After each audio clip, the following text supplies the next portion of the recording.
Hello friends, मैं आपका दोस्त प्रियांशु तोमर और हमारे YouTube channel study with Priyanshu Tomar में आपका स्वागत है। तो जैसा कि मैंने आपको आपका जो तृतीय पाठ है काव्य खंड का, उसके कुछ पैराग्राफ्स करा दिए थे और मैं आपको बाकी के पैराग्राफ्स कराता हूं। तो हम चलो ज़्यादा वक्त ज़ाया नहीं करते हैं और अपने वीडियो की तरफ चलते हैं, अपने पढ़ाने की ओर चलते हैं। तो चलो हम चलें। तो फ्रेंड्स, आपका यहाँ तक हो चुका था आहा कितना सुंदर संभार। तो हम आगे स्टार्ट करते हैं कि यहाँ देखा कुछ बलिकान, भूत हित रत किसका यह दान, इधर कोई है अभी सजीव, हुआ ऐसा मन में अनुमान। तपस्वी क्यों इतने हो क्लांत, वेदना का यह कैसा वेग, आहा तुम कितने अधिक हताश, बताओ यह कैसा उद्वेग। तो इसमें जो आपकी श्रद्धा है वो कहती है कि मैं हिमालय की शोभा देखते देखते जब यहाँ तक पहुँची, तब मैंने यहाँ संसार के सभी प्राणियों के भरण पोषण के लिए गृहस्थ द्वारा प्रतिपादित अपने भोजन से निकले जाने वाले अन्न के अंश को बिखरे देखा। उस अन्न को देखकर मैं चौंक उठी कि बलि के रूप में दान किया गया यह अन्न यहाँ निर्जन प्रांत में कहाँ से आया।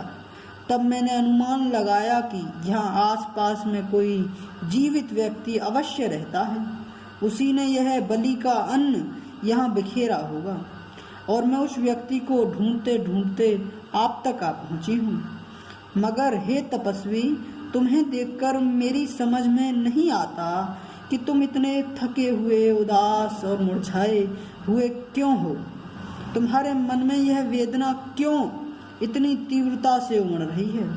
ओहो, तुम जीवन से इतने निराश क्यों हो, जबकि तुम सब प्रकार से सक्षम और दृढ़ पुरुष हो। आप मुझे समझाएं कि आपका मन क्षोभ से क्यों भरा हुआ है। तो श्रद्धा वो ये सब बातें मनु से पूछती।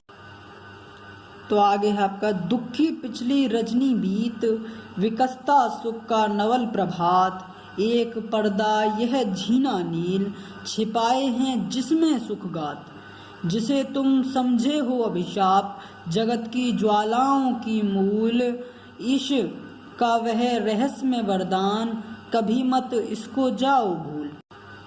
तो इसमें जो श्रद्धा है वो मनु को सांत्वना देती है। सांत्वना मतलब सिंपैथी दिखाती है, उसके प्रति अपनी भावनाओं को बताती है। सिंपैथी दिखाते हुए कहती है कि उन्हें प्रेरित कि दुख की पिछली काली रात के बीच ही सुख का नया सवेरा विकसित होता है। बीती हुई रात के झीने नीले धुंधकले के समान बीते हुए दुख की अनुभूति सुख के बीच पर्दा बनी हुई है। वह सुख में अरुण के प्रकट होने का ही पूर्व संकेत है। जिस दुख को तुम शाप समझते हो और यह समझते हो कि वह संसार की पीड़ा का कारण है, वह ईश्वर का रहस्यमय वरदान है, क्योंकि यही पीड़ा मनुष्य को सुख प्राप्ति के लिए प्रेरित करती है। इसे तुम कभी ना भूलना। यह है आपका लगे कहने मनु सहित विषाद, मधुर मरुत से यह उच्छ्वास, अधिक उत्साह तरंगाबाद, उठाते मानस में सविलास, किंतु जीवन कितना निरुपाय, लिया है देख नहीं संदेह, निराशा है जिसका परिणाम, सफलता का वह कल्पित गेह। तो फिर जो श्रद्धा ने पहले तो उन्हें सांत्वना दी, फिर मनु महाराज कहते हैं दुख से भरकर, मनु महाराज कहना आरंभ करते हैं दुख से भरकर कि तुमने तन मन को आवाहित करने वाली शीतल मंद सुगंध वायु के समान आनंद प्रदान करने वाले उच्छ्वासों के द्वारा जो विलासपूर्ण बातें हैं कि मनुष्य का जीवन बहुत विवश है, उसके अपने हाथों में कुछ भी नहीं, यह सब मैंने अपने जीवन में अनुभव करके देख लिया है। उन अनुभवों के द्वारा मैं इस निष्कर्ष पर पहुंचा हूँ कि मनुष्य अपने जीवन में नित नई सफलताओं की कल्पना करता रहता है और यह भी कह सकते हैं कि जीवन सफलता की कल्पनाओं का घर है, किंतु सफलताओं की कल्पना वास्तव में यदि विचार करके देखा जाए तो अंततः इस जीवन का परिणाम निराशजनक ही है, क्योंकि मृत्यु अवश्य भावी है और अनिश्चित है तथा कोई भी मनुष्य सहर्ष मृत्यु का वर्ण नहीं करना चाहता।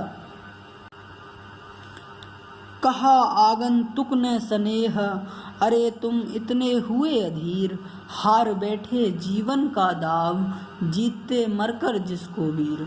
तप नहीं केवल जीवन सत्य, करुण यह क्षणिक दीन अवसाद, तरल आकांक्षा से है भरा, जो रहा आशा का आवाहद। प्रकृति के यौवन का श्रृंगार, करेंगे अभी न बासी फूल, मिलेंगे वे जाकर अतिशीघ्र, आहा उत्सुक है उनको धूल। तो जो बातों को सुनकर श्रद्धा ने स्नेह भाव के साथ मनु से कहा कि अरे ऐसा प्रतीत होता है कि तुम तो अपना धैर्य खो बैठे हो और अपने जीवन के उस सफलता को प्राप्त करने के प्रति निराश हो चुके हो, जिसे कर्मशील एवं साहसी पुरुष अपने कठिन परिश्रम के आधार पर प्राप्त करते हैं। मनु को तपस्वी के रूप में देखकर श्रद्धा आगे कहती है, क्या कहती है कि केवल तपस्या करते रहना ही जीवन का सत्य नहीं है। दीनता और करुणा के भावों से ओतप्रोत तुम्हारी यह मन स्थिति क्षणिक है। जीवन तो प्रगति की अभिलाषाओं, आशाओं तथा प्रसन्नताओं से भरा पड़ा है। अतः तुम अपनी अभिलाषाओं एवं इच्छाओं को जगाओ तथा उत्साह पूर्वक जीवन व्यतीत करो। प्रकृति में प्राकृतिक छटा कभी भी बासी और मुरझाए हुए फूलों से नहीं आती। निर्जीव और बेजान फूल किसी भी रूप में प्रकृति को नया उल्लास नहीं प्रदान कर सकते। ऐसे फूलों का हृदय तो धूल में मिलकर काल कवलित होना ही हो सकता है। इसी प्रकार निस्तेज लोगों का जीवन भी सहारहीन होता है। तो फ्रेंड्स बस इस वीडियो में इतना ही, और जो बाकी का बचा हुआ है वो हम आपको अगली वीडियो में आपको जितना भी बचा हुआ है उसको पूरा करा देंगे। तो बस इसी के साथ हमारे चैनल को लाइक, सब्सक्राइब, शेयर जरूर करें। तो देखिए, बहुत बहुत धन्यवाद।